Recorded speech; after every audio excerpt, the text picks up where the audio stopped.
జై గురుదత్త.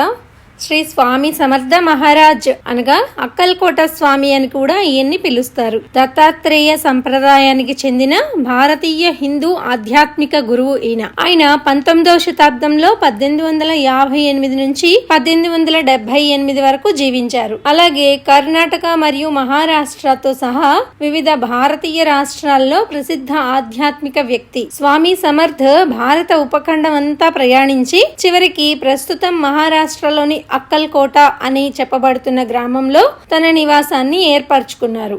ఆయన 1856 సెప్టెంబర్ లేదా అక్టోబర్ నెలల్లో బుధవారం నాడు అక్కల్కోటకు చేరుకున్నారు అని భావిస్తారు. ఆయన దాదాపు 22 సంవత్సరాలు అక్కల్కోటలో నివసించారు. స్వామి సమర్థ 1878లో సమాధి అయ్యారు. ఆయన బోధనలను మహారాష్ట్రలో లక్షలాది మంది అనుసరిస్తున్నారు. అంతేకాకుండా అక్కల్కోటలోని ఆయన ఆశ్రమం ఇప్పటికీ ఒక ప్రసిద్ధ తీర్థయాత్ర స్థలంగా చెప్పబడుతుంది.